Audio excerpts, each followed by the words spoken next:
Il fait chaud, c'est la phrase qu'on dit, qu'on entend sans arrêt en ce moment. Et c'est vrai qu'il y a de quoi, puisque ce mardi a été l'une des journées les plus chaudes de la semaine. Jusqu'à 37 degrés dans les rues de Lyon cet après-midi.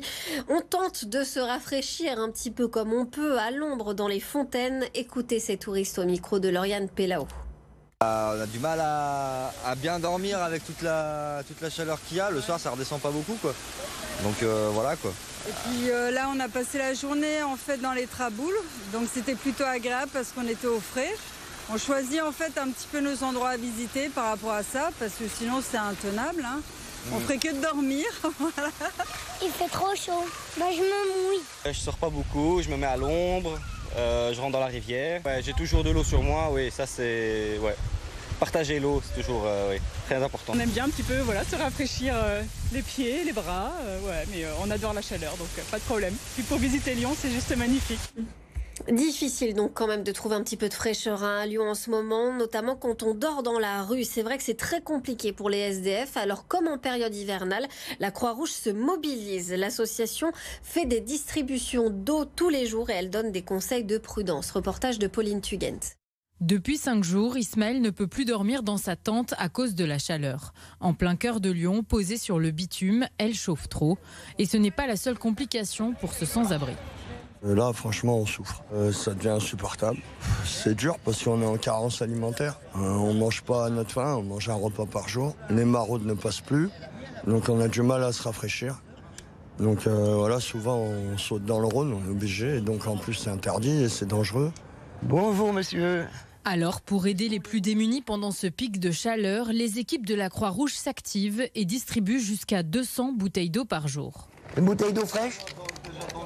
Là, il y a de glaçons. Voilà, voilà, jeune homme. Et le message qu'on leur passe déjà, c'est d'aller se mettre au frais. C'est très très important qu'ils ne restent pas en pleine chaleur toute la journée comme ça. L'été, la chaleur est beaucoup plus difficile à supporter que le froid. Le froid, on se couvre, distribue des duvets, des couvertures. C'est très très difficile. On a plus de décès l'été que l'hiver. Pour s'hydrater, les personnes sans abri s'organisent et repèrent les fontaines qui marchent. Enfin, moi, je suis à Vieux-Lyon, à Cathédrale Saint-Jean, et toutes les fontaines de Vieux-Lyon, elles sont actives. La Croix-Rouge, ils sont omniprésents. Puis même, il y a des gens d'eux-mêmes, l'été, ils distribuent de l'eau. Donc, ça peut paraître pas grand-chose, mais c'est beaucoup. C'est beaucoup. Pour fuir cette chaleur, la préfecture du Rhône a mis à disposition de tous ceux qui le souhaitent un gymnase frais au 11 rue de Condé, dans le 2e arrondissement de Lyon. Ces fortes chaleurs qui n'épargnent pas non plus les détenus et le personnel des prisons. Un plan canicule a été mis en place pour tenter de limiter les effets de la chaleur en prison. Dans les cellules et dans les cours de promenade, le mercure atteint des sommets, ce qui peut conduire à un climat de tension. Reportage à la prison de Villefranche de Jérémy Pain. Près de 40 degrés en extérieur et dans les cellules, une température qui avoisine les 30 degrés. Dans ces conditions, la détention est d'autant plus difficile. Ça reste quand même une cellule, quoi. Ça reste restreint, c'est un petit espace clos. Donc quand même, aux fermetures des portes, quand les portes sont plus ouvertes, la chaleur quand même stagne. Elle stagne un peu dans la cellule. Dans les cours, la végétation est absente, tout comme l'ombre au pic de la journée. Dans les ateliers où certains détenus travaillent, l'atmosphère est également étouffante depuis quelques jours. Moi, je fais un travail très physique. On essaie de ramener des petites bouteilles d'eau quand on vient travailler à l'atelier le matin. On essaie de s'organiser, de s'alimenter correctement. C'est dommage, on n'a pas le droit d'amener à manger à l'atelier. Un plan canicule permet l'abaissement de la température des douches, la distribution d'eau et une mise à disposition des ventilateurs ou de crème solaire. Une vigilance est également apportée à certains détenus. On a créé une liste de patients vulnérables avec des pathologies bien particulières pour pouvoir cibler ces patients. C'est les patients de plus de 65 ans, les patients qui ont des pathologies cardiaques ou neurologiques comme les accidents vasculaires cérébraux, les patients qui sont asthmatiques ou les patients immunodéprimés. À Villefranche, actuellement, 722 détenus sont hébergés pour 599 places. Une surpopulation qui peut créer des conflits en temps de forte chaleur. Dans la longueur, on s'aperçoit que la cohabitation est difficile, que les événements peuvent être aussi des fois un petit peu tendu entre les uns et les autres, y compris avec le personnel, parce que la frustration n'aide pas à supporter la chaleur non plus. On demande aux surveillants et au personnel en général d'être le plus diplomate possible. À Villefranche, les températures au-delà de 30 degrés sont annoncées jusqu'à la fin de la semaine. Et avec cette chaleur, peut-on avoir dans le Rhône des feux aussi intenses que ceux qui ravagent le sud-ouest en ce moment? La région lyonnaise peut-elle s'embraser? C'est en tout cas pour faire face à cette menace que la préfecture et les pompiers se mobilisent. On va retrouver Jade Terlinck à la caserne de pompiers de Givors. Jade, un dispositif est lancé pour contrer les feux de forêt. Oui, Aline, ici, on se tient prêt. Ce sont 4 camions-citernes spécialisés dans les feux de forêt, comme celui stationné juste derrière moi, qui sont mobilisés en période de forte chaleur, comme aujourd'hui. Par exemple, dans chacun, 4 sapeurs-pompiers également spécialisés. Et dans le département, on compte 7 groupes d'intervention avec 1250 pompiers qui sont également spécialisés dans les feux de forêt. De gros moyens, donc, face à une situation qui se complique. Écoutez Emmanuel Claveau, contrôleur général et directeur départemental du SDMIS. On est sur une situation qui est sensible, qui nécessite effectivement une grande vigilance de la part de tout le monde. Mais voilà, comme vous le savez, le niveau de sécheresse est important. Le vent souffle, donc forcément, on est sur une situation qui devient sensible.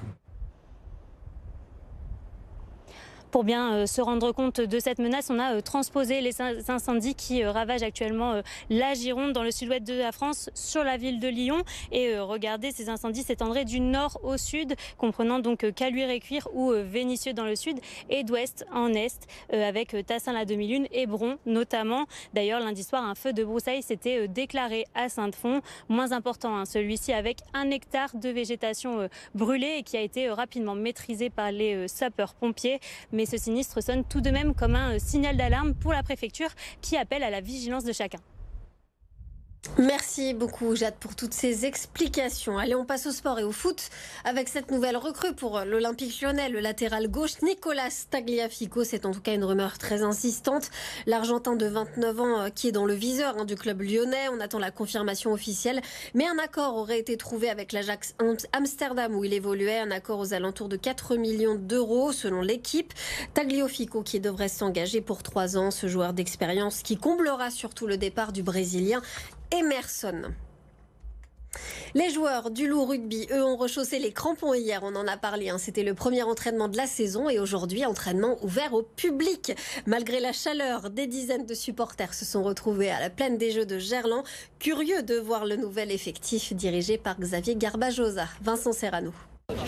Il est midi, les premiers supporters arrivent et se faufilent parmi les joueurs du Loup.